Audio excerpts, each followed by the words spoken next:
So I'm going to do another video on growing tomatoes in pots, as many people don't have the luxury of growing a garden in the ground, especially if you're renting. And this can be done very successfully following some really basic ideas. First of all, what you want to remember is a plant is only going to grow about as large as its pot size. So the big mistake that many people make when they're growing tomatoes is they start with too small of a pot. You know, here is a 5-gallon pot, which you could grow a tomato in, but it's really going to limit its root space, which is going to limit how large it's going to grow. I'd say the minimum size pot that you want to start with is a 10 to 15 gallon, but if you can do larger, that's awesome. This is about a 10-gallon pot here, and the tomato has already reached about 4 feet in it and started producing some pretty nice tomatoes. Now we're noticing less tomatoes because we are really seeing less pollinators here in the city in California, probably partially due to drought and also due to the fact that the pollinators are in peril due to insecticides and what have you, but hopefully we're going to get a grip on that soon.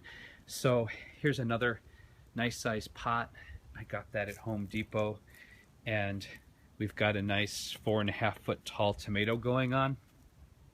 Another thing you want to realize when you're planting in pots, whether you're growing tomatoes or any kind of vegetable, because you're going to be eating them, you want to be really conscious about the types of soil that you're using.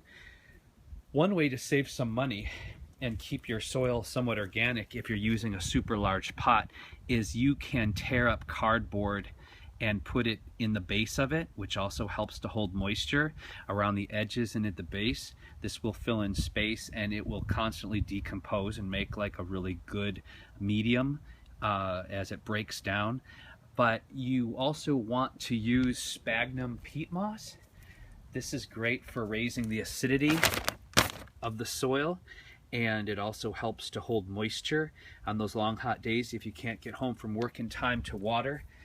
And I mix it up with my soil. I try to do organic always for the vegetables, and so I mixed a little raised bed potting mix with this. I do a little sphagnum peat moss. I use a little organic soil, and I like to keep my soil also really light, so sometimes I'll mix some vermiculite or perlite in it also, and you'll get really happy plants. As you can see here, these are all growing in pots, and they've been only going for about 3 weeks now, from a small 4-inch pot to this one here has probably exceeded 5 feet tall already, and we have a lot of tomato action, a lot of flowers, and if you noticed, no yellow leaves, no disease. That's partially because of the soil, but it's also because tomatoes really require, are you ready for this? Regular watering. Tomatoes hate to be dried out and then rehydrated. They like constant moisture. If you underwater a tomato, it will show stress and it will act out, and it will not perform the same as if you are more mindful and keep it equally moist all of the time. So those are our big highlights. Start out with a large enough pot. The bigger the better. Number 2, you have your cage all set up previously to the plant taking off. Number 3, even watering. Be mindful of the watering. If you have trouble because you live in a hot climate, because you're working to keep it moist all the time and you can't put it on a drip system, I suggest doing shredded cardboard or something on the top of the soil to help hold the moisture in, so you can get home in time to keep it moist at the end of the day without the soil drying out too dramatically and stressing out your plant. You can see the size of the leaves of these tomatoes compared to my hand. Very nice. I'm very happy with that. And as for food, I prefer an organic fertilizer. I use a combination of liquid fertilizers from a company called Neptune's Harvest. I use a combination of their seaweed or kelp and their fish. And as you see, my plants are really happy. I'm going to walk over here to show you, these are all larger varieties. And because I compost pretty aggressively, we had a worm farm, and I take the soil from there, I also get volunteers. So I had thrown my composted soil into this pot for this tree, but all the seeds that had been thrown in that compost over that year came up in the same pot.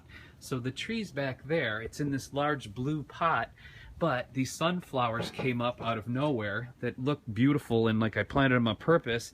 And then coming out the bottom of this same large pot are these beautiful egg yolk cherry tomatoes. And look at the size of that vine. And again, it's just keeping good nutrition. You really need to feed your plants enough.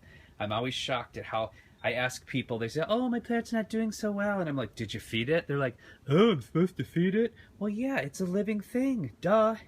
So this is a kind of a neat way, if you have limited space. We have a tree, a weeping cherry, we have sunflowers, we have a shrimp plant, and we have tomatoes, a vine coming all out of the same big pot. So feel free to, do multiple plantings in one pot. It looks beautiful, and it's also super, super functional.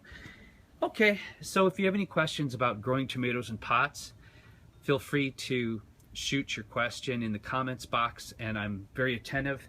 If you like the information that I've given you and find it practical and useful, please subscribe to my channel. I really appreciate that. Take care.